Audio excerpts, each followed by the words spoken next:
Good morning everyone. Okay, तो lastly कहाँ तक डिस्कशन हो गया था हमारा? Material control.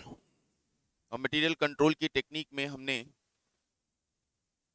मेनली दो टेक्निक के साथ डील कर लिया: economic order quantity and fixation of levels.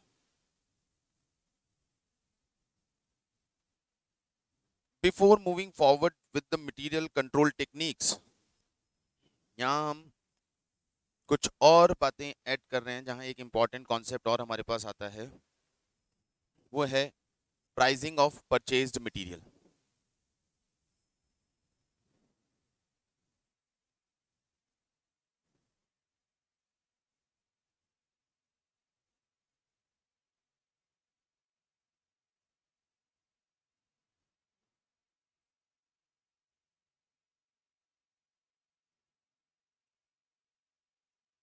Valuation of purchased material.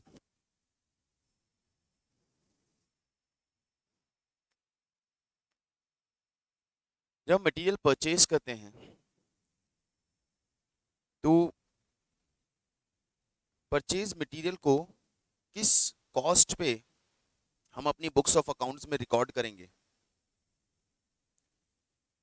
हमें वो कॉस्ट कैलकुलेट करनी है।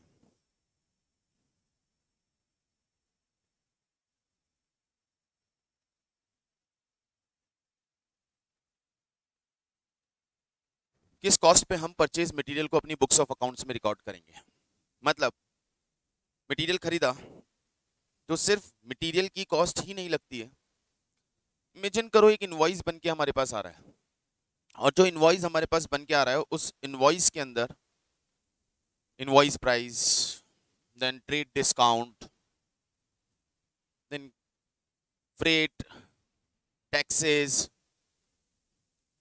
यदि हमने कुछ पैकिंग करवाया है तो पैकिंग के चार्जेस उसमें ऐड होंगे, उसमें कुछ लेवीज ऐड होंगी, उसमें कहीं ना कहीं कैश डिस्काउंट भी पॉइंट हो सकता है।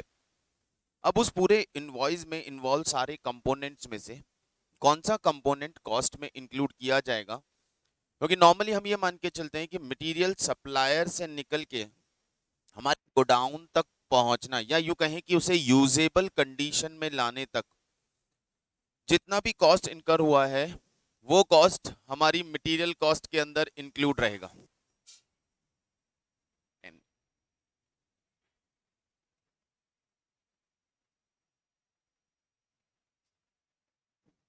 तुम लोग,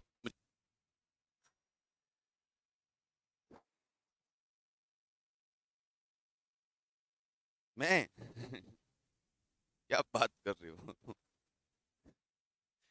तो यहाँ हम बात कर रहे हैं परचेज किए हुए रॉ मटेरियल की वैल्यूएशन का।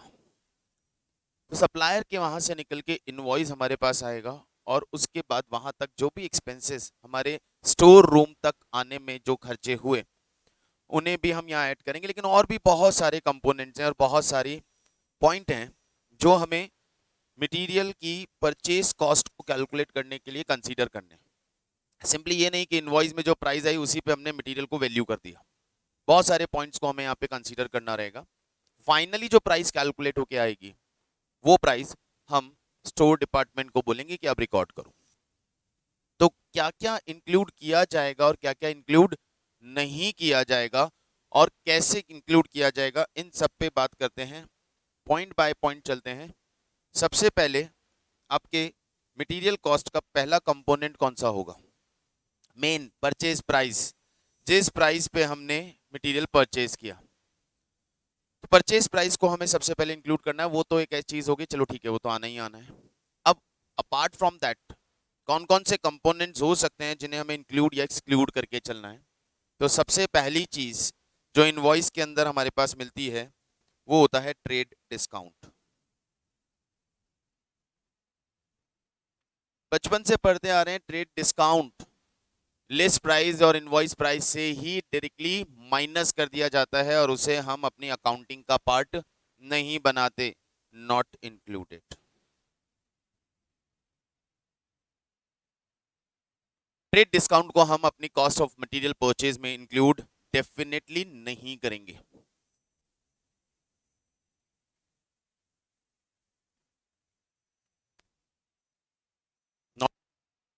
डिडक्टेड। वर्ड के साथ ही सारा कुछ मैं आपको बताता चलूंगा। ट्रेड डिस्काउंट हम मटेरियल कॉस्ट में से डिडक्ट कर देंगे। इनवॉइस में सब कुछ मेंशन आता है और उस मेंशन वैल्यूज के अंदर से ट्रेड डिस्काउंट माइनस किया हुआ है, माइनस ही रखना है, नॉट टू बी इंक्लूडेड। समाओ कोई बोलता है quantity discount, it is sort of trade discount. Quantity discount is not a different thing.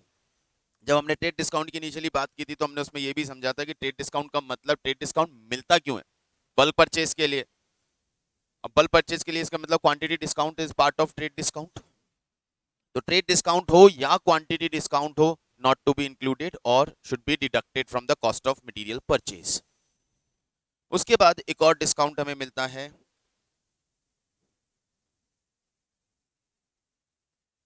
Cash discount. किस वजह से मिल रहा है? प्रॉम्प्ट कैश पेमेंट के लिए।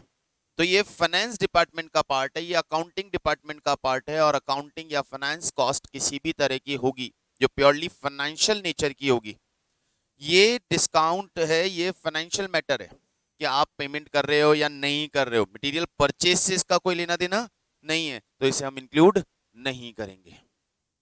इसे हम इंक्लूड या यूं कहें कि हम इसे डिडक्ट नहीं करेंगे, not to be deducted, added ही रहेगा। यदि डिडक्ट किया हुआ है इनवॉइस के अंदर कैश डिस्काउंट, तो आप उसे एड बैक करेंगे, not to be deducted from the cost of material. Word change ही कर देते हैं, नॉट इंक्लूडेड की जगह उसे हम डिडक्टेड।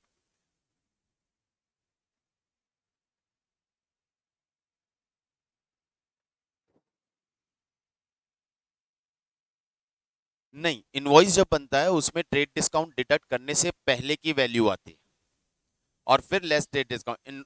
इनवॉइस हमेशा लिस्ट प्राइस से बनना शुरू होता है। इनवॉइस हमेशा लिस्ट प्राइस से बनना शुरू होता है और उसमें उसके बाद ट्रेड डिस्काउंट डिडक्ट किया जाता है। तो यदि आपको डायरेक्टली कोई वैल्यू गिवन है मटेरियल परचेज की और फिर ट्रेड डिस्काउंट की इंफॉर्मेशन भी दी हुई है, तो इसका मतलब वो जो वैल्यू गिवन है वो इनवॉइस है, तो उसमें से वो ट्रेड डिस्काउंट माइनस करना है। कैश डिस्काउंट दिया है तो माइनस नहीं करना है, क्योंकि cash discount is not part of cost, मतलब it is part of cost. Cash discount आपकी कॉस्ट को कम नहीं करता, मटेरियल कॉस्ट तो पूरी ही कहलाएगी। कैश डिस्काउंट फाइनेंशियल मैटर है, वो आपके प्रॉफिट में जाके ऐड होगा, वो यहाँ पे आपको कॉस्ट को कम, मटेरियल की कॉस्ट को कम नहीं करता है ट्रेड डिस्काउंट। इसलिए ट्रेड कैश डिस्काउंट, सॉरी, तो कैश डिस्काउंट को हम मटेरियल कॉस्ट से माइनस नहीं करेंगे, not to be deducted. Component number 3 हमारे पास आता है, यदि हमें कोई गवर्नमेंट से सब्सिडी मिली है,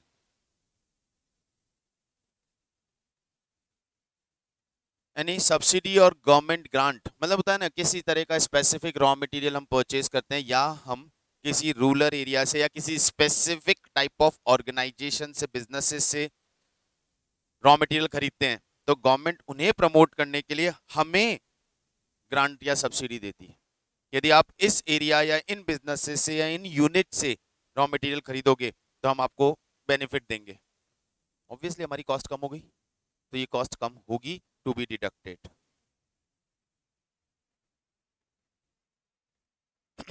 इसे हम अपनी कॉस्ट में से डिडक्ट करेंगे। अब बात करें टैक्सेस की। ये तो बात हो गई इनिशियली जो परचेज प्राइस है उसमें से मिलने वाले डायरेक्ट डिस्काउंट्स, डिडक्शंस, जिनमें एक डिडक्ट नहीं होगा, बाकी दोनों डिडक्ट होंगे, ध्यान रखना है। टैक्सेस की बात करें, बहुत तरह के टैक्सेस लगते हैं, बहुत तरह के टैक्सेस लगते हैं। मटेरियल जब परचेज करके लेके आते हैं, यदि हमने लोकल लेवल पे परचेज किया है तो उस पे टोल टैक्स लगता है। जब स्टेट बॉर्डर क्रॉस होता है, जब हमारा ट्रक स्टेट बॉर्डर क्रॉस करता है तो टोल टैक्स लगता है। जब वो रोड पे ट्रेवल कर रहा है तो रोड टैक्स लगता है। ये टैक्सेस मटेरियल को ट्रांसपोर्ट करने के लिए लगे रहे हैं तो लगेंगे, देने ही पड़ेंगे, और वो part of the cost of material है। वहीं हम मटेरियल को इंपोर्ट करते हैं तो कस्टम ड्यूटी लगता है, वो भी पार्ट ऑफ परचेज है,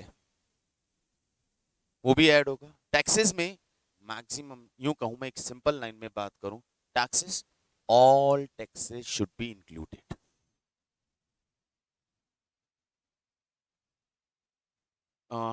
परचेज पे कोई डायरेक्ट टैक्स होता ही नहीं है, सारे इनडायरेक्ट टैक्स ही लगते हैं, डायरेक्ट टैक्स लगता ही नहीं है। डायरेक्ट टैक्स तो इनकम पे चार्ज होता है। ऑल टैक्सेस,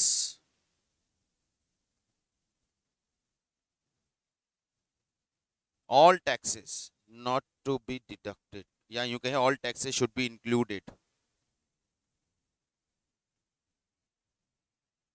वो उसके साथ मैच नहीं करता ना वर्ड, तो मजा नहीं आता। ऑल टैक्सेस, देखो ऊपर जो चीज थी वो मटेरियल कॉस्ट का पार्ट था, इसलिए वहां डिडक्शन की बात हो रही थी। ये है ये एडिशनल पार्ट, तो इस एडिशनल पार्ट को हमें ऐड करना है या नहीं करना, यहां वो बात करनी पड़ेगी। स्पेसिफिक वर्ड बहुत मैटर करता है, ये एडेड नहीं है, ये ये ऐड करना पड़ेगा, तो ऐड करें या ना करें। ऊपर जो है वो पार्ट था, तो डिडक्ट करें या ना करें, तो वर्ड तो उसी अकॉर्डिंगली सेलेक्ट करना पड़ेगा। तो ऊपर वाले पार्ट में डिडक्शन वर्ड यूज है, इसमें शुड बी इंक्लूडेड और नॉट, तो all taxes should be included subject to subject to subject to credit is not available। if credit is available,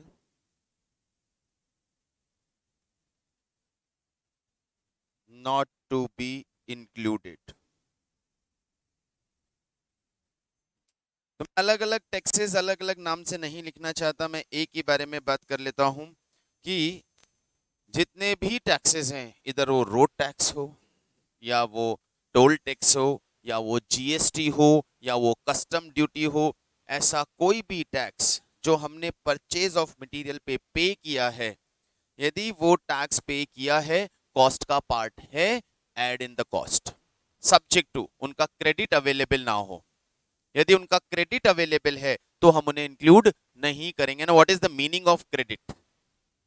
credit का मीनिंग है कि वो अमाउंट ऑफ टैक्स जो हमने परचेज के टाइम पे किया, उसका डोंट रिपीट, जो अमाउंट ऑफ टैक्स हमने परचेज के टाइम पे किया है, वो टैक्स अमाउंट हमें फर्दर गवर्नमेंट रिफंड कर देगी, या तो रिफंड की फॉर्म में दे देगी, या फिर जब हम फ्यूचर में कोई टैक्सेस पे करने की रिस्पॉन्सिबिलिटी ड्यूटी आएगी, उनमें से उनको माइनस कर देगी, आप पहले दे चुके हो अब मत दो, तो that is known as credit मिलना।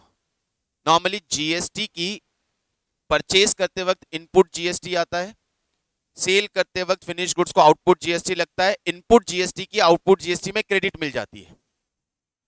तो उस केस में जो यहां इनपुट जीएसटी लगा है उसे हम इंक्लूड नहीं करेंगे, क्योंकि वो वापस आपको क्रेडिट में मिल जाए। परचेज प्राइस में उस टैक्स को इंक्लूड नहीं करेंगे, क्योंकि उसका क्रेडिट आपको वापस मिलने वाला है।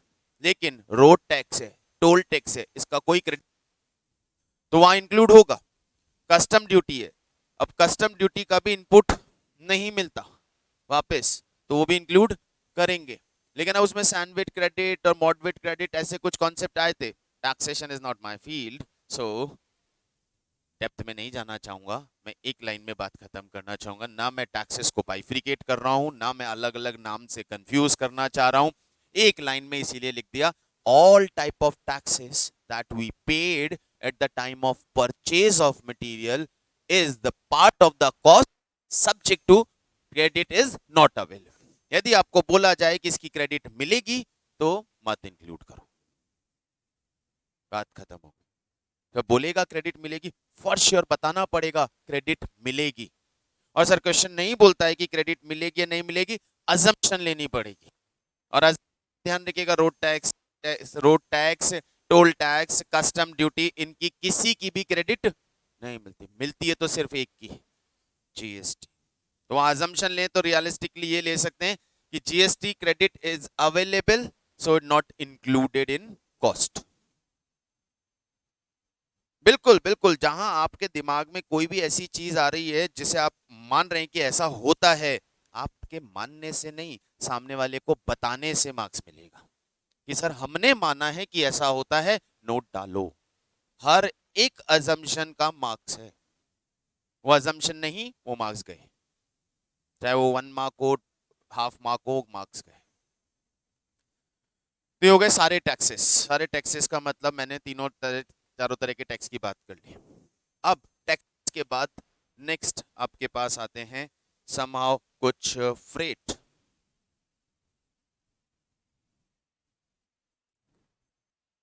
तो फ्रेट में तो आई डोंट थिंक कि कहीं कुछ सोचने की जरूरत है।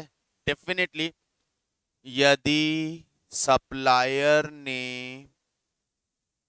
माल बेचते वक्त फ्रेट खुद पे किया है तो वो आपसे रिकवर करेगा, और वो आपसे रिकवर करेगा तो वो फ्रेट चार्जेस आपके इनवॉइस में ऐड करके भेजेगा, तो वो फ्रेट आपकी कॉस्ट का पार्ट है।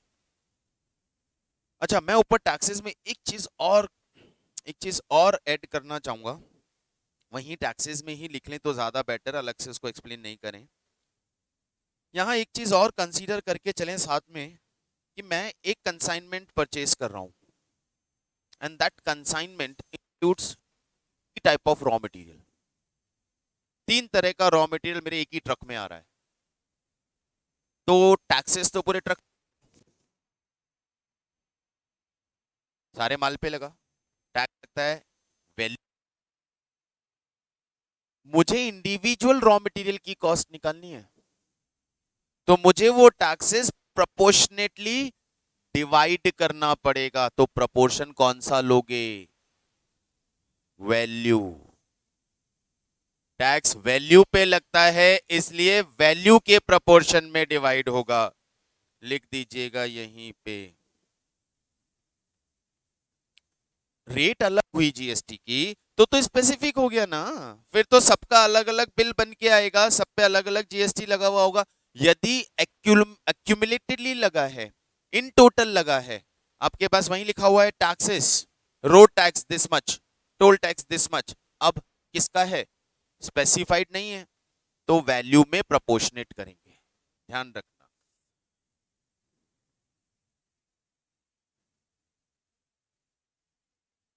वो क्वांटिटी के पे फॉर श्योर, इफ नॉट बाइफ्रिकेटेड या segregated.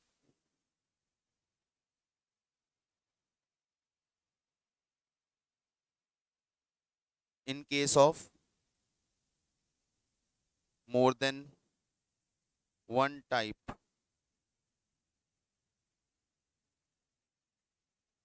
of material, then divide in the ratio of value of material।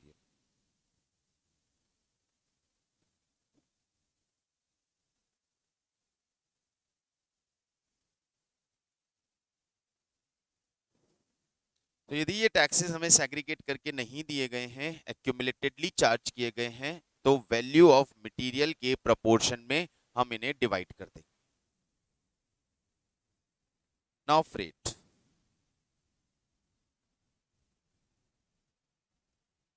यदि फ्रेट सप्लायर ने पे किया है तो वो इनवॉइस में इंक्लूडेड है, इंक्लूडेड ही रहेगा। और यदि फ्रेट हम पे कर रहे हैं तो इंक्लूड करना पड़ेगा, to be included.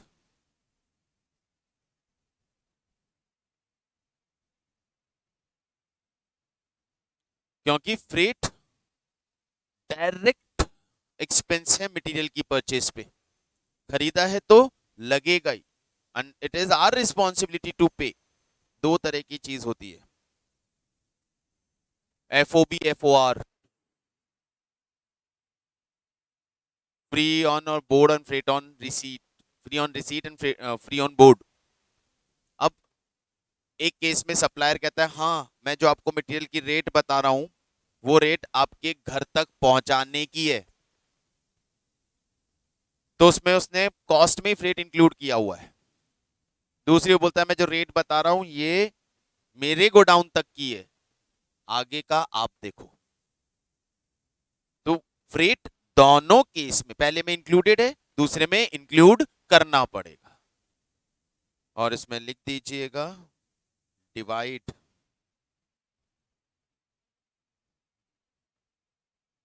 in the ratio of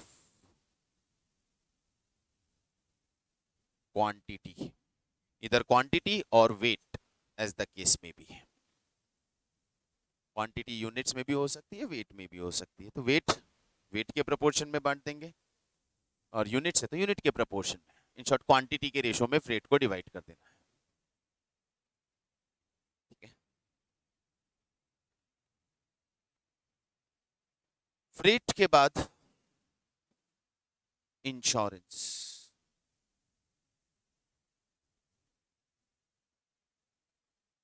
insurance charges जो कि ड्यूरिंग ट्रांसपोर्टेशन मटेरियल का इंश्योरेंस किया जाता है, ऑब्वियसली होता है, ऑब्वियसली होता है।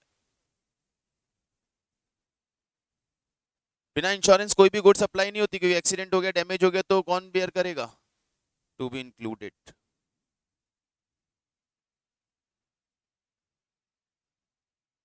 और वही बल्क है तो डिवाइड करेंगे किस रेशो में? वैल्यू। इंश्योरेंस वैल्यू पे लगता है, इंश्योरेंस वैल्यू पे लगता है।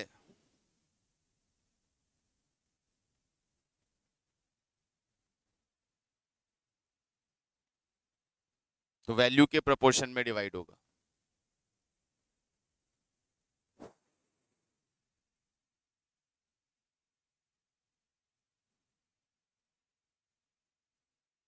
पेनल्टी,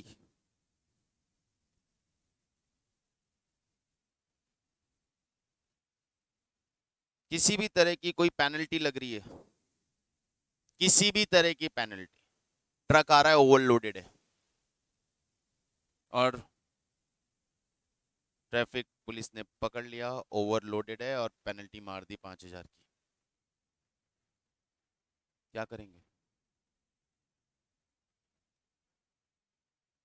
नहीं करेंगे, it's not part of the purchase, ये एबनॉर्मल है।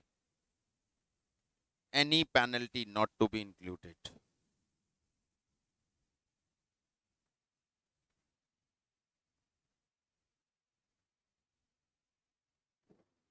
एक second.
So any penalty not to be included।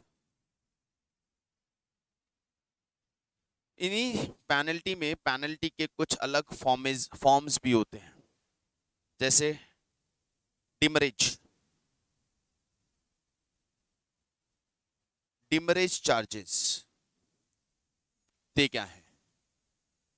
डिमरेज charges होते क्या है? बहुत सारा माल है, शिप से भेज रहे हैं, ट्रक से भेज रहे हैं, जो भी है, जो भी ट्रांसपोर्ट कंपनी होती है वो ट्रांसपोर्टेशन का चार्जेस लेती है ना, लेकिन ट्रांसपोर्टेशन के लिए आपको गुड्स अपलोड और अनलोड करनी पड़ती है, तो वो काम तो हमारा स्टाफ करेगा, सप्लायर का स्टाफ अपलोड करेगा और हमारा स्टाफ अनलोड करेगा। अब ये ऑफलोड और अपलोड का टाइम ट्रांसपोर्टेशन या ट्रांसपोर्ट कंपनी मान के चलती है। यार एक ट्रक है, मैंने ट्रक लगा दिया सर आपके गोडाउन में, भरो मटावट माल, हो जाना चाहिए जल्दी। अब वो अपलोड करने में जो काम आधे घंटे में होना चाहिए, वहां ट्रक को खड़ा रखा है 3 घंटे तक, हम उसका माल ही अपलोड नहीं कर रहे, हमारी लेबर अवेलेबल नहीं थी, पैकिंग पूरी नहीं हुई थी, अरे हाँ अभी भरते हैं, अभी भरते हैं, अभी भरते हैं। उसका तो टाइम खराब हो रहा है, क्योंकि उसका तो धंधा टाइम से चलता है। जल्दी से जल्दी वो माल अपलोड करवाएगा, जाएगा, अनलोड करेगा, ऑफलोड करेगा और दूसरे काम पे जाएगा। तो यदि अनलोडिंग और ऑफलोडिंग, अपलोडिंग और ऑफलोडिंग में जो टाइम लग रहा है, यदि वो टाइम एक्स्ट्रा लगा दिया आपने, तो ट्रांसपोर्ट कंपनी आप पे पेनल्टी मार देती है, आपसे एक्स्ट्रा चार्जेस ले लेती है।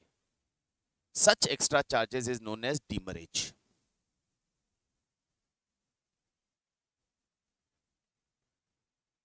ट्रांसपोर्ट कंपनी का काम नहीं है।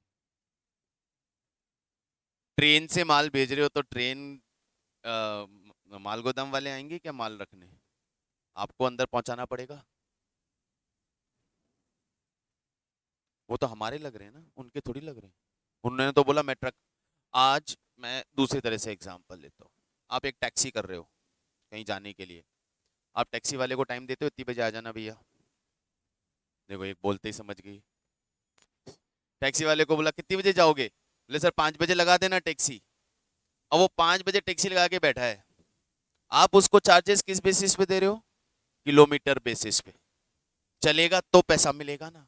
अब 5 बजे वो टैक्सी लगा के बैठा है और आपने 8 बजे तक अंदर जाके बैठे ही नहीं हो चलने के लिए। आ रहे हैं भैया, आ रहे हैं भैया, पता चला भी एक तो वॉशरूम में, एक ड्रेसिंग रूम में तैयार हो रहा है, अरे खाना बन रहा है। और वो 5 बजे निकलने वाले थे, हम तो हमारे साथ, हमें क्या फर्क पड़ता है? अरे फर्क पड़ता है, उसका अपने 3 घंटा खराब कर दिया। इन दैट 3 आवर्स हो सकता है वो कोई और सवारी ड्रॉप करके आ जाता और कुछ कमा लेता, वो आपसे एक्स्ट्रा चार्ज मांगेगा, देना पड़ेगा। That is demurrage. वो पर्सनल लाइफ पे जाके अटैक करो ना तो अभी जल्दी समझ में आती है। घर में घुसो सब समझ में आता है, क्योंकि रूटीन होता है ये हमारा। तो ट्रक्स या ट्रांसपोर्ट के केस में भी, ट्रांसपोर्टेशन कंपनी को आप यदि वेट करवाते हैं ऑफलोडिंग और अनलोडिंग में, लोडिंग अपलोडिंग में, नोट कर दीजिएगा, इसका मतलब भी यहां लिख दीजिएगा। It is penalty imposed,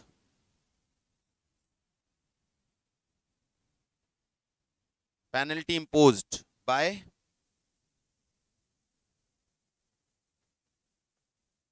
transporter for delay in upload and offload.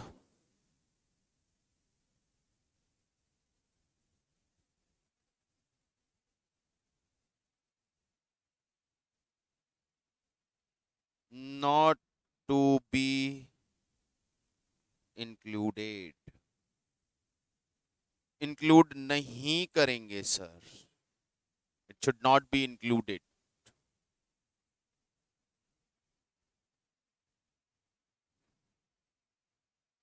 ऐसे ही एक और होता है डिटेंशन, डिटेंशन चार्जेस, या जिसे फाइन भी बोलते हैं।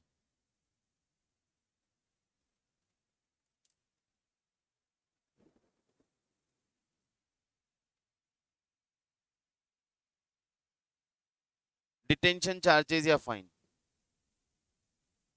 ट्रक को रास्ते में पुलिस वालों ने रोका,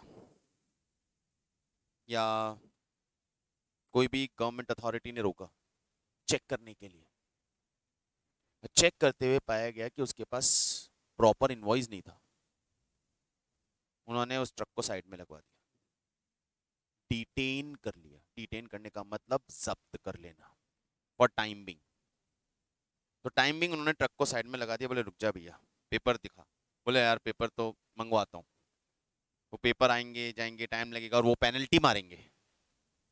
तो वहां जो भी चार्जेस लगे वो डिटेंशन चार्जेस या पेनल्टी कहलाते हैं, नॉट टू बी इंक्लूडेड। ये भी एबनॉर्मल लॉस है।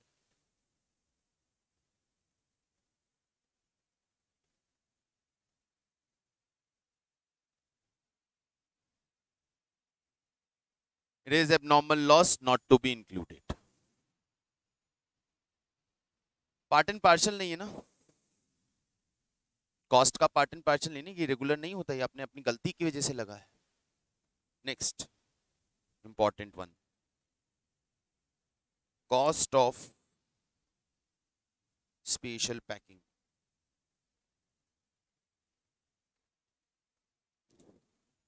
या फिर यूं कह सकता हूं कॉस्ट ऑफ स्पेशल पैकिंग या कंटेनर। लिक्विड आएगा ड्रम्स में आएगा, केमिकल आएगा ड्रम्स में आएगा। अब वो जो ड्रम है वो सिर्फ पैकिंग मटेरियल है, वो आपके काम नहीं आ रहा है। तो क्या वो ड्रम की जो कॉस्ट लगी, उस पैकिंग मटेरियल की जो कॉस्ट लगी, उस कंटेनर की जो कॉस्ट लगी, क्या वो परचेज मटेरियल की कॉस्ट में इंक्लूड होगी?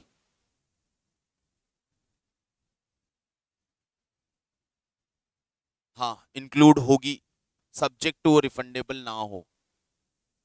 यदि वो रिफंडेबल है, रिटर्नेबल है, तो सर कंटेनर में माल आया, हम खाली करेंगे और कंटेनर वापस पहुंचा देंगे। भेजने वाले ने कंटेनर की कॉस्ट ऐड करके भेजा होगा कि भाई रिटर्न नहीं आया तो पैसे तो ले लूं मैं मेरे सिक्योरिटी फॉर्म में, और आप रिटर्न करते हो पैसे वापस दे देगा, जितना पे किया उतना ही वापस दे देगा, तो इंक्लूड नहीं करेंगे। जितना पे किया वो वापस नहीं देगा, बोले रखो तुम जानो तुम्हें क्या करना है, तो इंक्लूड करेंगे। जितना पे किया रिटर्न होने पे उससे कम रिफंड हुआ तो डिफरेंस इंक्लूड करेंगे, कि जितना लग गया चार्जेस वो इंक्लूड करेंगे। तो इन शॉर्ट यूं मान लो, परचेज करते वक्त तो इंक्लूड कर दो, और रिटर्न करते वक्त जितना रिटर्न का वैल्यू रिफंड आ रहा है वो माइनस कर दो। तो इसमें हो गया non returnable,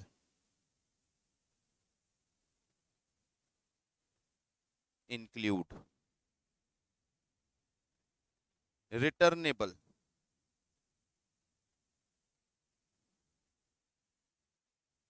not to be include.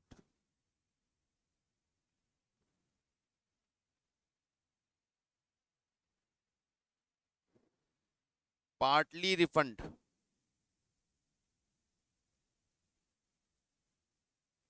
Difference to be include.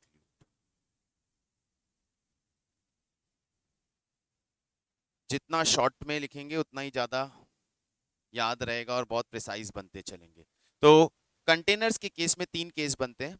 Container is not returnable, पूरी कॉस्ट इंक्लूड करो। फुल्ली रिटर्नेबल तो कुछ भी इंक्लूड मत करो। पार्टली रिटर्नेबल तो डिफरेंस इंक्लूड करो। कमीशन और brokerage,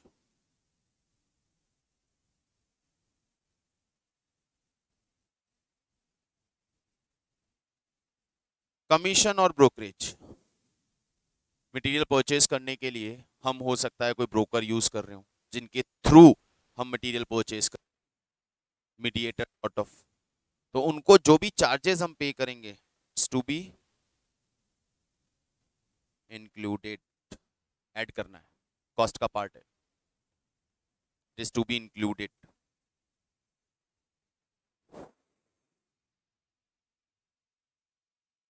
and the last and important one, shortage. Shortage, wastage, damage, बहुत सिंपल है। नॉर्मल है तो part of the cost, abnormal है तो चार्ज टू पी हैंडल। ये मैं कंसाइनमेंट में भी समझाया था, और मैंने एक शर्ट का एग्जांपल दिया था, वापिस दे देता हूँ। याद है, टेलर के पास गए हम एक शर्ट बनवाने के लिए। अब वहां पे जो उस क्लोथ पीस में से कटिंग बचेगी, that is part of the cost. लेकिन वो गलती से कोई पीस उड़ा दे, हाथ उड़ा दे, इधर पीछे से मैं कटिंग कर रहा था आपके कपड़े की, पीछे से बीवी ने जोर से चिल्लाया तो मेरा हाथ हिल गया और एक्स्ट्रा कट गया, 1 मीटर ज्यादा लग गया, एबनॉर्मल। प्रैक्टिकली देखें तो कुछ एग्जांपल्स ले सकते हैं। ग्लास ट्रांसपोर्ट कर रहे हो, स्मॉल ब्रेकेज ब्रेकेज होगी, वो पार्ट ऑफ द कॉस्ट है। लेकिन एक्सीडेंट से कुछ लॉस हो गया, that is not part of the cost. छोटी मोटी चोरी है, पिलफ्रेजेस, जो हो जाती है गोडाउन में माल रखते वक्त। यदि नेचर है कि ऐसा इसके साथ होता है, ऑयल के साथ लीकेज, ग्लास के साथ ब्रेकेज, फर्नीचर वुडन वाले गीली लकड़ी खरीद के लाए। बहुत इंटरेस्टिंग एग्जांपल है और बहुत कॉमन भी है। हम एक कंसाइनमेंट ट्रक पूरा भर के वुड खरीद के लाए, बारिश आ गई थी रास्ते में, तो सारी लकड़ी गीली हो गई। अब गीली हो गई तो फर्नीचर बनेगा नहीं जब तक वो प्रॉपरली सूख ना जाए। तो हमने अपने फैक्ट्री के एक एरिया में उन्हें डंप कर दिया कि हम इसे सूखने देते हैं। And during that seasoning period, उस सूखने के प्रोसेस में उसे 3 महीने लग गए। अब 3 महीने तक सूखने की वजह से एक तो उसका वेट कम हो गया, गीली लकड़ी का वेट ज्यादा था, सूखने की वजह से वेट कम हो गया। वुड वेट से मेजर होती है, वेट से ही कॉस्ट देके आए होंगे, लेकिन अब वेट कम हो गया, पैसा ज्यादा वेट का दिया, हाथ में कम माल आ रहा है, तो शॉर्टेज हो गई। ये शॉर्टेज कॉस्ट का ही पार्ट है। Plus during that seasoning period, उस फैक्ट्री एरिया में जो फैसिलिटी आपने प्रोवाइड की उस सीजनिंग प्रोसेस को, उसकी चार्जेस भी कॉस्ट में ऐड होंगे। कि सर वो फैक्ट्री एरिया हमने रेंट पे लिया था, उसका रेंट देना पड़ा, वहां हमें इलेक्ट्रिसिटी और पावर की कुछ फैसिलिटीज डालनी पड़ी, ये कॉस्ट में ऐड होंगे, ये कॉस्ट का पार्ट होगा। नहीं, रेकरिंग बेसिस पे स्पेसिफिक, हाँ रेकरिंग बेसिस, प्रोसेस ही हमारा नहीं, एक बार नहीं, एक बार हुआ तो भी इंक्लूड होगा और बार बार हुआ तो भी इंक्लूड होगा, क्योंकि ये part of the process of material है कि उस मटेरियल को प्रोडक्शन में या स्टोर रूम में पहुंचाने से पहले जो भी ये खर्चा होता है वो सारा। तो शॉर्टेज में लिख लें, if shortage is normal, part of cost, if shortage is abnormal, not a part of cost.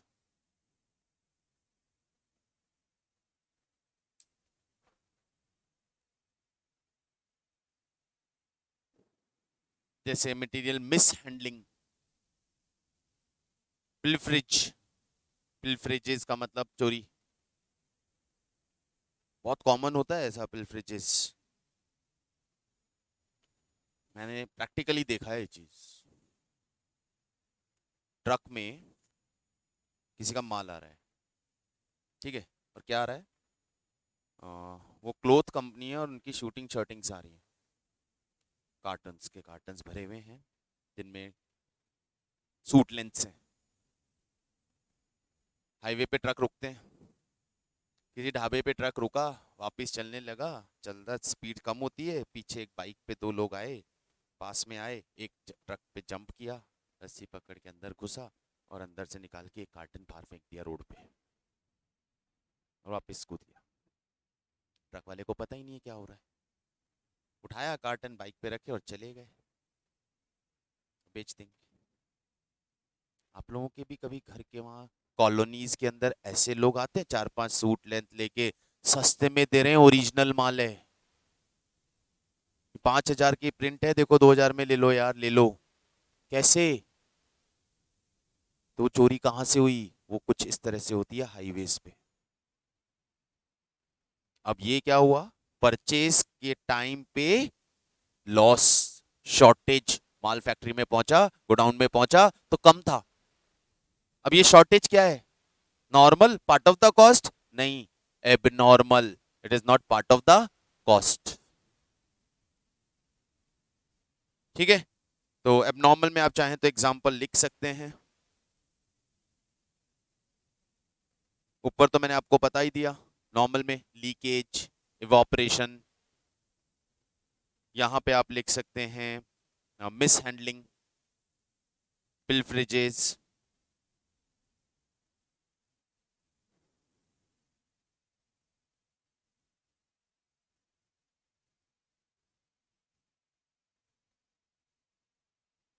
ठीक है, तो ये सब कुछ हमने बात की valuation of purchased material. Because यहां से जो फाइनली कॉस्ट निकल के आएगी ना, उस कॉस्ट पे उस परचेज मटेरियल को रिकॉर्ड किया जाएगा। That cost will be known as purchase price of the material. उसे मटेरियल की परचेज प्राइस माना जाए। ठीक है, चलिए अभी पहले इस पार्ट पे भी कुछ क्वेश्चंस देखते हैं, फिर आगे चलेंगे।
Illustration number 1.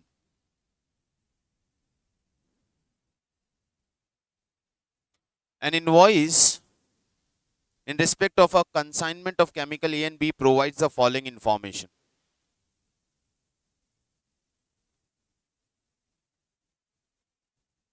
केमिकल ए हमने परचेज किया 10,000 kgs at the rate of 10 rupees. Chemical B purchase किया 8,000 kg at the rate of 13 rupees, जिसपे कस्टम ड्यूटी लगाया है 10% का, और आगे स्पेसिफाई कर दिया credit is not allowed. And if credit is not allowed that means it is part of the cost included. Railway freight लगा, टोटल कॉस्ट आ गया। कैसे बनाएंगे? चलिए, calculation of cost of material. Just make your habit to draw format in every question.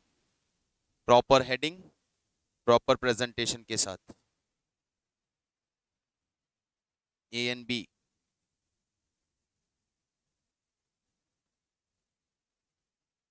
Quantity.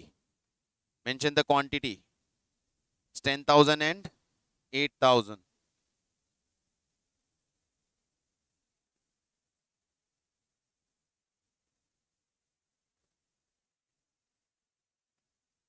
सबसे पहला part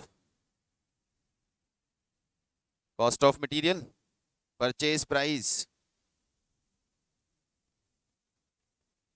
purchase value कितनी है? 1 लाख एंड 1,04,000। ये तो हो गया परचेज वैल्यू। फिर क्या पार्ट लगा इसमें? कस्टम ड्यूटी लगी। Add custom duty at the rate of 10%। तो इसको अब वैल्यू के रेशियो में डिवाइड करने की जरूरत नहीं है, सीधा सीधा परसेंटेज दे दिया ना, तो 10% निकाल दो। 1 लाख पे 10% और 1,04,000 पे 10%, और वेरीफाई कर लो टोटल उसके बराबर आ रहा है क्या? It's 20,400। Is it 20,400? Yes it is 20,400। भाई तो वैल्यू पे ही निकाला होगा ना इन्होंने भी। अब वैल्यू पे रेट मालूम है मुझे, तो मैं वैल्यू पे इंडिविजुअली रेट लगा देता हूं। Then railway freight 3840 add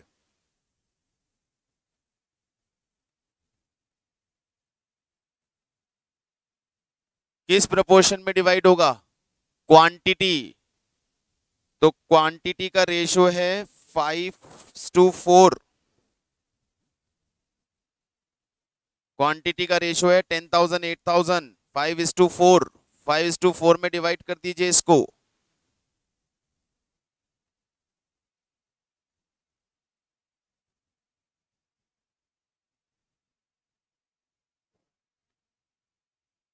3840 to be divided in 5 to 4.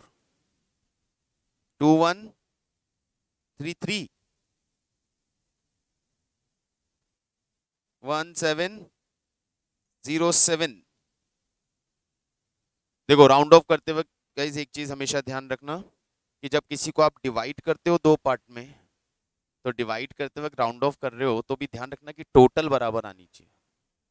वो 1 रुपए का डिफरेंस छोड़ मत देना, कहीं भी एडजस्ट करना उसको। ठीक है। Total cost 1,12,133, 1,16,107। ये आ रही है क्या? है क्या? आने दो ना, तो आने दो ना, आने दो आने दो, ये तो कॉस्ट आ गई हमारी। अब नीचे इंफॉर्मेशन दी है, a shortage of 500 kgs in chemical A and 320 kgs in chemical B is noticed due to normal breakage. Assume a provision of 2% for further deterioration. पहले तो वेस्टेज हो ही गया है नॉर्मल, और उसके बाद डिटोरिएशन और होगा, उसके लिए भी प्रोविजन बना लो।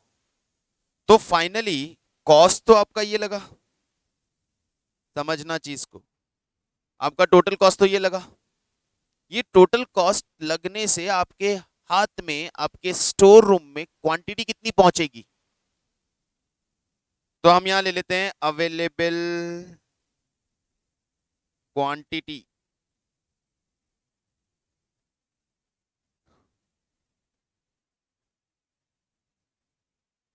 ए and B, purchased quantity 10,000 and 8,000 less normal wastage या नॉर्मल शॉर्टेज, जो वर्ड इन्होंने यूज किया शॉर्टेज, तो यूज शॉर्टेज।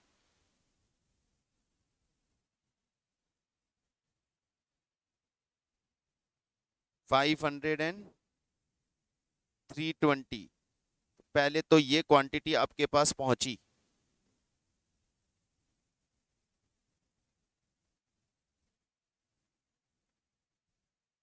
ये क्वांटिटी आपके पास पहुंची। इसमें भी फर्दर 2% का हम डिटोरिएशन एक्सपेक्ट कर रहे हैं, और वो जो डिटोरिएशन हम एक्सपेक्ट कर रहे हैं वो भी नॉर्मल है, क्योंकि हम पहले से एक्सपेक्ट करके चल रहे हैं।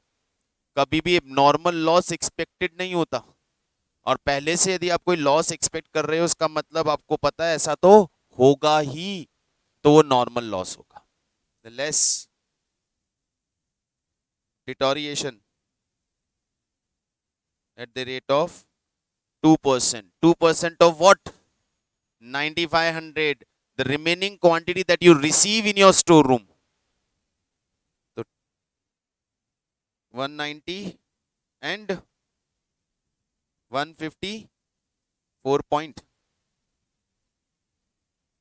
153.6, ये यूनिट्स है या केजी है? केजी है, तो 153.6 रखो। केजी है तो राउंड ऑफ मत करना, क्योंकि केजीज का ग्राम्स बिकता है।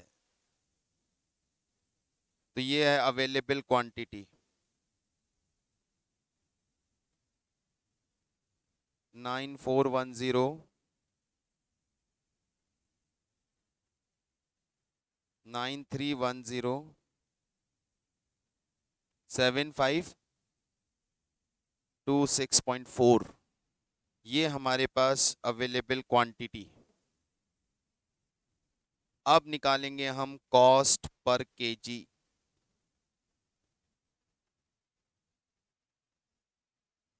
1,12,133 डिवाइडेड बाय 9310। बी की टोटल कॉस्ट थी 1,16,107 डिवाइडेड बाय 7526.4।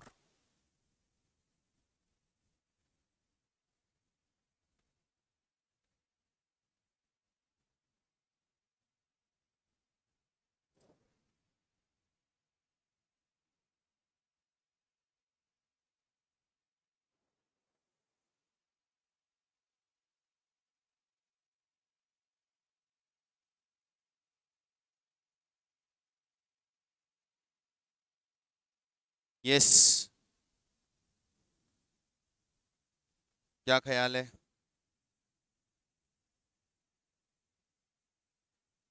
समझ में आया यहाँ तक? कोई भी डाउट हो तो बोलिए। क्या किया हमने?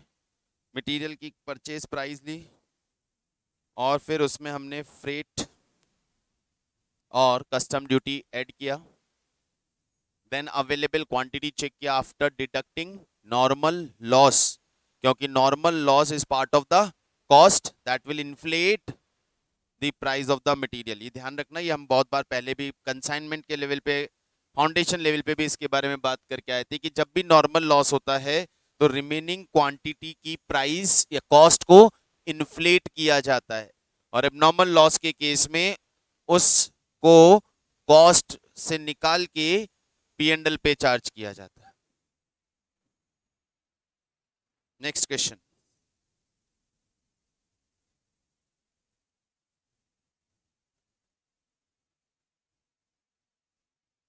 At what price per unit at what price per unit would part number A32 be entered in store ledger if the following invoice was received from a supplier?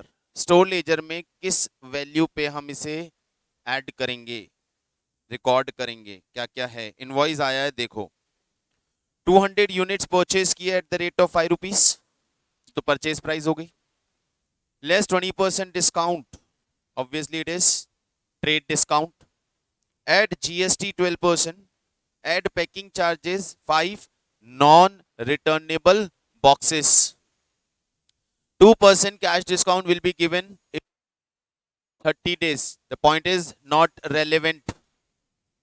Documents substanting payment of GST are enclosed for claiming input credit, GST to not to be included. क्या करना है? कुछ करना ही नहीं है। Cost of the material 1000 minus 200 800 plus packing charges 50 rupees, खत्म। 850 will be the cost of the material, यानी 200 unit जो हमने खरीदी उसकी कॉस्ट 850 रुपीज। जीएसटी एक्सक्लूड हो जाएगा और कैश डिस्काउंट कंसीडर ही नहीं करना है, पैकिंग चार्जेस इंक्लूड करना है क्योंकि नॉन रिटर्नेबल है, और डिस्काउंट जो ऊपर माइनस किया है वो ट्रेड डिस्काउंट है, वो माइनस होगा। तो इतना कुछ करने के बाद तो ये तो मजाक कर ली हमने, चलें आगे इस मजाक के बाद। हाँ, इंपॉर्टेंट चीज जो बोल के चला, नोट डालने नहीं भूलने। यहाँ क्या नोट डालोगे? किसको इंक्लूड नहीं किया तो क्यों नहीं किया? So packing charges included as it is of non returnable boxes, GST is not included as input credit is available, cash discount is not the part of the cost. ये note डालने हैं।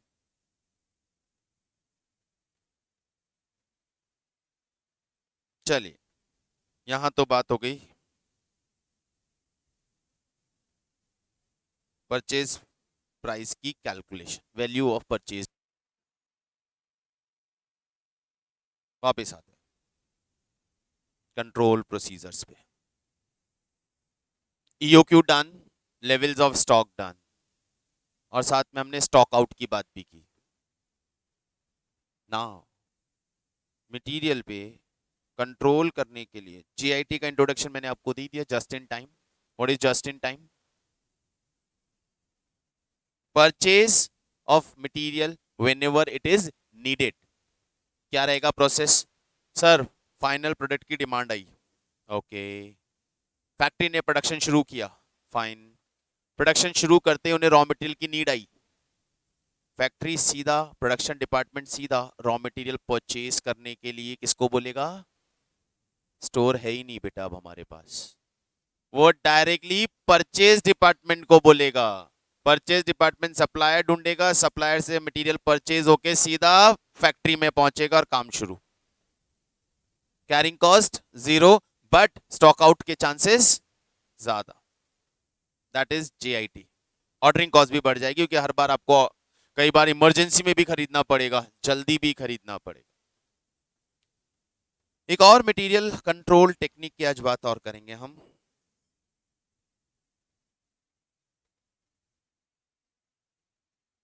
ABC analysis. समाओ कुछ लोग इन्हें always better control analysis बोलते हैं, but as such इसका ऐसा कोई नाम नहीं है. It is not short form of always better control. It is not the short form of always better control.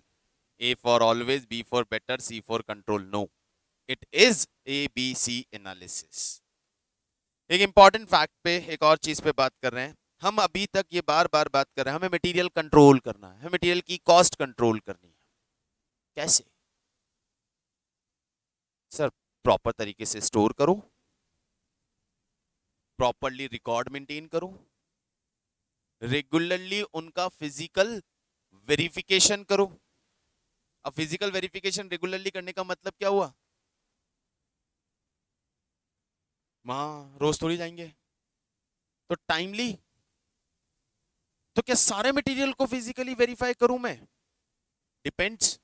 हाँ सर, यदि कंट्रोल प्रोसीजर लगाए हैं तो करूं. सर ऐसे तो बहुत टाइम कॉस्ट. तो सर हमारे गोडाउन में तो बहुत तरह के रॉ मटेरियल होते हैं. इमेजिन करो, कार असेंबलिंग कंपनी और उसके स्टोर रूम में स्टोर्ड रॉ मटेरियल को कार की बॉडी से लेके engine, seats, tyres, steering, wires, screws, nut, bolt, पता नहीं कितनी वैरायटी ऑफ रॉ मटेरियल है. इज इट प्रैक्टिकली फीजिबल कि मैं सारे मटेरियल पे कंट्रोल करूं? कर तो लेंगे सर, प्रैक्टिकलिटी की क्या बात है, बट कॉस्ट बहुत इंक्रीज हो जाए, कॉस्ट बढ़ जाएगी. मतलब कंट्रोल करने जा रहे हो और कॉस्ट बढ़ा रहे हो, कंट्रोल करने की कॉस्ट की वजह से कॉस्ट बढ़ा रहे हो. तो सर थोड़ा सा स्मार्ट बनो, कंट्रोल प्रोसीजर्स को ग्रेडिंग करके अप्लाई करो. तो मटेरियल जितना भी आपके स्टोर रूम में अवेलेबल है उन्हें ग्रेडिंग कर दो. ग्रेडिंग करने का मतलब उन्हें कैटेगराइज्ड कर दो. उनकी इंपॉर्टेंस के बेसिस पे कितना ज्यादा कंट्रोल करना है उसके बेसिस पे उन मटेरियल को कैटेगराइज कर दो कि किस पर्टिकुलर कैटेगरी के मटेरियल पे सबसे ज्यादा कंट्रोल इज नीडेड, किस पे कम मॉडरेट कंट्रोल इज नीडेड, किस पे लीस्ट कंट्रोल इज नीडेड. क्योंकि कंट्रोल का मतलब सिर्फ एक चीज यही नहीं है कि आप सिर्फ फिजिकली उसे वेरीफाई करोगे. उसमें प्रॉपर स्टोरेज होगा, प्रॉपर रिकॉर्डिंग होगी, प्रॉपर फिजिकल वेरिफिकेशन होगा, टाइमली बार बार काउंटिंग होगा, उनके सप्लायर आइडेंटिफाइड होंगे ताकि शॉर्टेजेस ना आ जाए, स्टॉक आउट ना हो जाए, उनकी बैक ऑर्डर्स परमिटेड होंगे, एडवांस ऑर्डर प्लेस्ड होंगे, उनकी सेफ्टी स्टॉक अलग लेवल पे मेंटेन होगी, बहुत सारी चीजें. तो क्या सारे कंट्रोल प्रोसीजर सभी पे लगाने? नहीं, ग्रेडेड कैटेगराइजेशंस. अब ये कैटेगराइजेशंस कैसे कर सकते हैं? तो कैटेगराइजेशन के लिए हमारी जो पहली टेक्निक है, it is categorisation of material, analysis of material and then categorisation of material. पहली कैटेगराइजेशन है ए बी सी. 3 कैटेगरी में मटेरियल को बांट दिया मैंने. तो it's A B C, 3 categories. ठीक है. किस बेसिस पे कैटेगराइजेशन करेंगे सर हम मटेरियल का? यहां पे आपने 3 कैटेगरी तो बना दी, तो एबीसी 2 बेसिस पे कैटेगराइजेशन करता है, value and quantity. ABC 2 basis पे कैटेगराइजेशन करता है, वैल्यू एंड क्वांटिटी. मटेरियल जो बल्क में खरीदा जाता है, बल्क क्वांटिटी में होता है, ह्यूज क्वांटिटी में होता है, बड़ी क्वांटिटी में होता है, लेकिन वैल्यू उनकी कंपैरेटिवली बहुत कम होती है, वो सब चले जाएंगे सी कैटेगरी. मटेरियल जो क्वांटिटी में कम होता है और वैल्यू बहुत ज्यादा होती है, वो सब डाल देंगे ए कैटेगरी में. जैसे मैंने वही कार असेंबलिंग कंपनी का एग्जांपल लिया, वहीं से उठा लें. इंजन, कार की बॉडी, स्टीरियो सिस्टम जो कार में लगेगा, stereo system, engine, body, fuel tank, filter system, ये बहुत कम क्वांटिटी में होंगे क्योंकि एक कार में एक ही लग रहा है, लेकिन इनकी वैल्यू बहुत ज्यादा होगी कंपेरेटिवली बाकी मटेरियल के कंपैरिजन में। इन सबको उठा के रख दो कैटेगरी ए में। वायर्स, स्क्रूज, नट बोल्ट, ये बल्क में होंगे, वैल्यू कंपेरेटिवली बहुत कम होगी, इन सबको उठा के रख दो सी कैटेगरी। और फिर आपकी सीट्स हैं, स्टीयरिंग्स हैं, टायर्स हैं, जो ए और सी में नहीं आ रहे हैं तो वो बी में रख दिया। वैल्यू एंड क्वांटिटी जस्टिफाई कैसे करेंगे? तो आप क्या करो, गोडाउन में जितना भी मटेरियल अवेलेबल है उन सब की वैल्यू और उन सब की क्वांटिटी कैलकुलेट करो और देखो ऐसा कौन सा मटेरियल है जो क्वांटिटी वाइज तो सबसे ज्यादा पार्ट ऑफ क्वांटिटी को रिप्रेजेंट कर रहा है, मतलब टोटल स्टोर्ड क्वांटिटी नंबर्स, उनमें से ऐसे मटेरियल जो उस पूरे नंबर्स का 50-60% बिलोंग करते हैं। क्वांटिटी कैलकुलेट करने जाए, नट बोल्ट वायर वायर इनको काउंट करने जाओगे तो क्वांटिटी इनकी बहुत ज्यादा होगी ना, तो वो पूरी क्वांटिटी का हो सकता है 50-60% हो, लेकिन वैल्यू पूरे मटेरियल की वैल्यू का 10% के बराबर भी नहीं है। तो least value more most quantity, तो highest quantity representation and least value representation वाले मटेरियल को सी में डाल।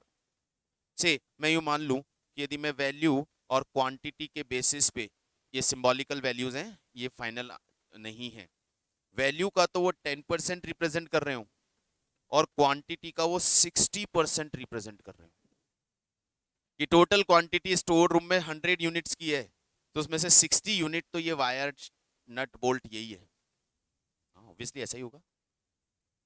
उल्टा टोटल वैल्यू की अप्रोक्सीमेट 60% वैल्यू का रिप्रेजेंटेशन है, लेकिन क्वांटिटी उनकी टोटल क्वांटिटी का 10% ही।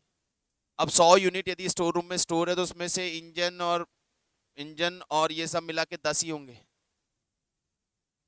लेकिन वायर और नट बोल्ट मिला के 60 पड़े होंगे। और वैल्यू की बात करें तो वैल्यू उन 10% आइटम की हाईएस्ट होगी, और जो बच गया 30% अप्रॉक्स वो हमने बीच में डाल। अगेन बोल रहा हूँ ये परसेंटेज फाइनल परसेंटेजेस नहीं है, ये सिर्फ मैंने एक आइडिया के लिए, एक सिंबॉलिकली प्रेजेंटेशन के लिए निकाला है कि किस तरह से बाइफ्रिकेशंस होना चाहिए।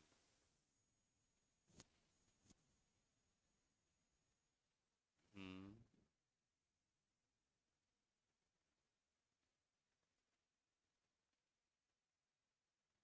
रुको बेटा रुको, बहुत बढ़िया, दिमाग चलना चाहिए। तो मैंने अभी पहला मेथड बताया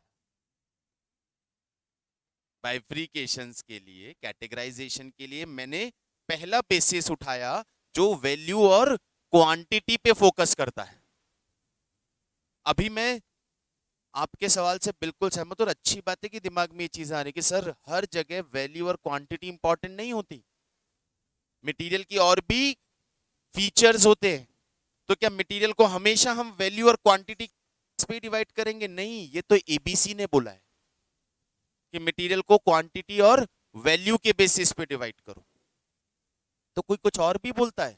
हाँ, एनालिसिस नंबर 2, वेड एनालिसिस। वेड एनालिसिस ये फोकस करता है इंपॉर्टेंस ऑफ मटेरियल पे।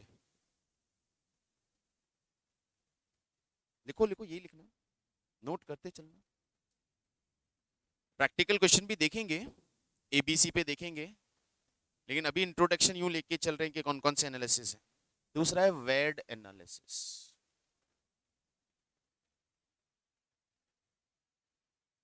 किसके बेसिस पे हमने फाइनलाइजेशन किया, इसका बाइफिकेशन किया?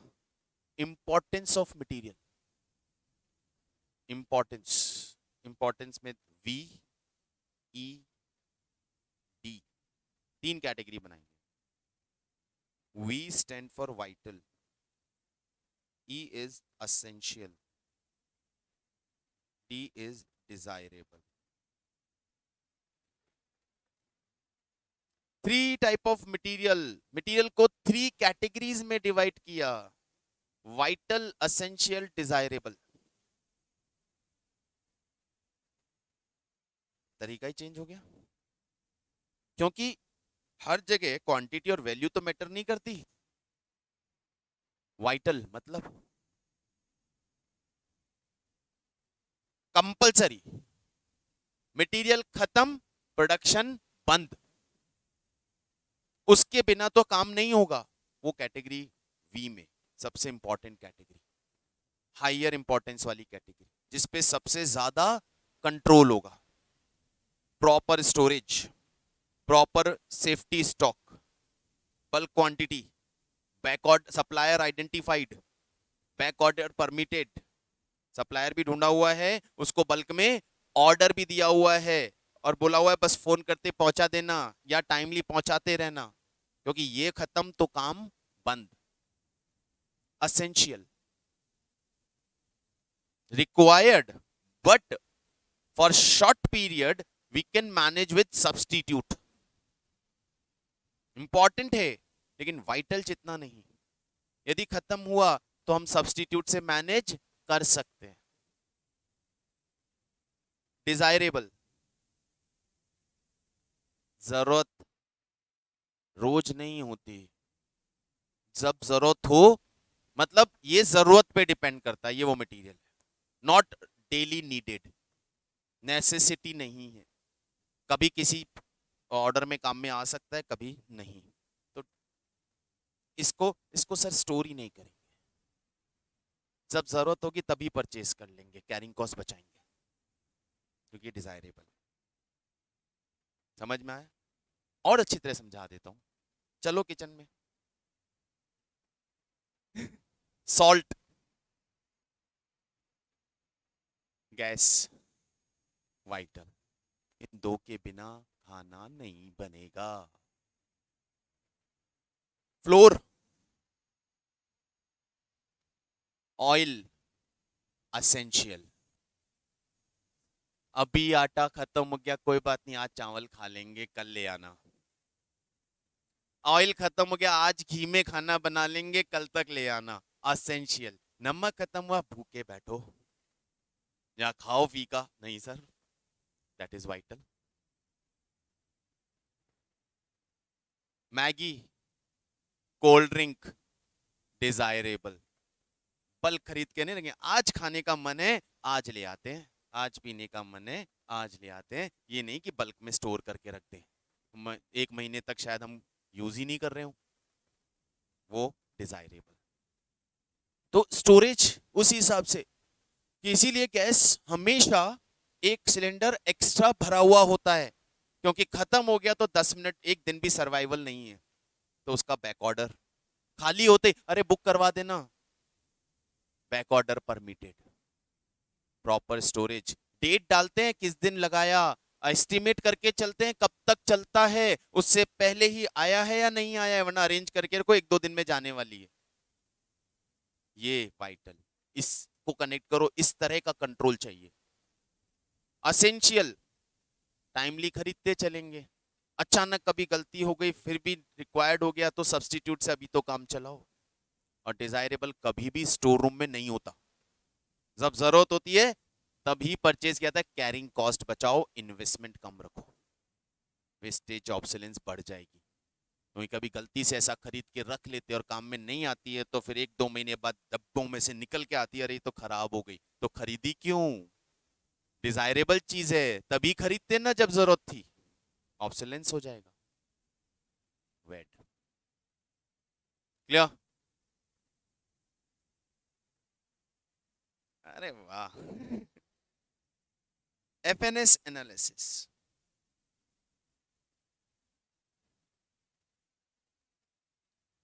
यहां बाइफ्रिकेशन हो रहा है कंजम्पशन स्पीड पे।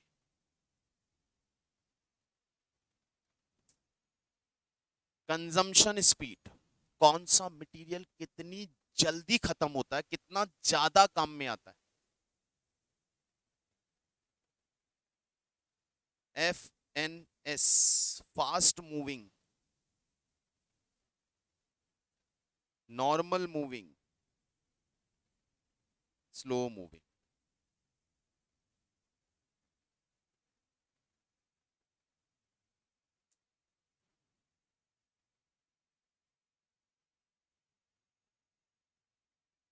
कंजम्पशन स्पीड मतलब बल्क में लगता है, बल्क में खर्च होता है, जिसकी कंजम्पशन स्पीड बहुत ज्यादा होती है उसको कैटेगरी में रखो, उसके लिए सबसे ज्यादा कंट्रोल।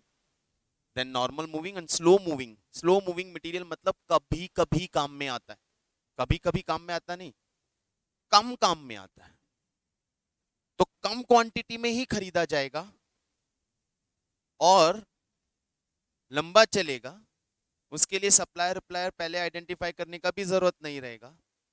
अब यहां पे मैं ही इसी किचन में वापस इस पे आके जाऊं तो सॉल्ट स्लो मूविंग है, थोड़ा थोड़ा लगता है, तो एक बार में 1 kg भी खरीदा तो काम आ जाता है।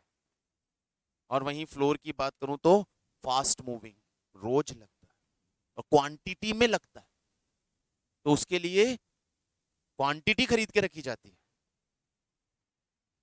ये एक और बाइफिकेशन मेथड। अब इससे आपको चीज समझ में आ गई कि 3 तरह से हमने टेक्निक देख ली। ऐसे तो और भी है, एक और है पैरेटो, पैरेटो एनालिसिस, 80-20 बोलते हैं उसे, पैरेटो 80-20 एनालिसिस। वहां पे 2 कैटेगरी बनती है, 80-20-20-80, just the substitute of ABC.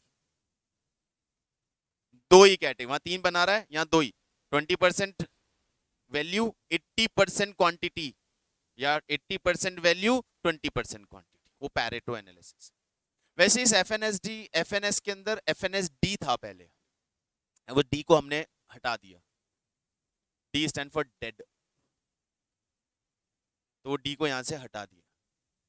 Dead material, हमारे घर में भी बहुत डेड मटेरियल है, हर बार दिवाली की सफाई में बाहर आता है और वापस पहुंच के रख दिया जाता है, काम आएगा अगले साल, और उस साल पूरे साल के बीच में कभी भी उसकी जरूरत पड़ती है ना तो नहीं मिलता है, और फिर अगली दिवाली पे वापस निकलता, अरे ये तो यहां पड़ा था, चलो अगली बार काम आएगा। अब वो डेड मटेरियल है, कंज्यूमिंग प्लेस, स्टोरेज फैसिलिटी, लेकिन कभी भी काम में नहीं आ रहा, कॉस्ट बढ़ा रहा है, स्क्रैप इट आउट। ऐसे ही मटेरियल कई स्टोर रूम में भी होते हैं जो पुराने ऑब्सोलेट हो चुके होते हैं, स्टिल हम उन्हें मैनेज कर रहे होते हैं, वो डेड। अब वो डेड को हटा दिया, एफएनएस। क्लियर? तो 3 तरह से हमने मटेरियल बाइफरिकेशंस देखे ताकि हम कंट्रोल प्रोसीजर्स अकॉर्डिंगली अप्लाई कर पाए। प्रैक्टिकली देखो बिल्कुल मिलेगा। ज्वेलरी शॉप में चले जाओ, डेली शॉप बंद करने से पहले शटर डाउन करके अंदर बैठते हैं, वो क्या कर रहे होते हैं? Physical verification. उन्होंने भी कैटेगराइजेशन किया है एबीसी को यूज करके। ज्वेलरी, गोल्ड आइटम्स, नेकलेसेस जो हैवी हैं, जिनकी वैल्यू बहुत ज्यादा है, कैटेगरी ए में, क्वांटिटी कम होगी, 10 15 20 पीस ही होंगे।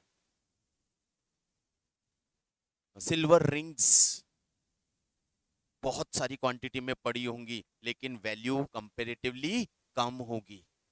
और बाकी बीच में आ गए आपके बैंगल्स एंड ऑल, वो जाते वक्त फिजिकल वेरिफिकेशन करते हैं अपनी ए कैटेगरी का डेली, क्योंकि एक पीस का लॉस मतलब हैवी लॉस। लेकिन क्या वो सी कैटेगरी को फिजिकली काउंट करेंगे रोज? नहीं, वो पॉसिबल नहीं है यार, 500 1000 पीस पड़े, कहाँ कहाँ किसको काउंट करूंगा।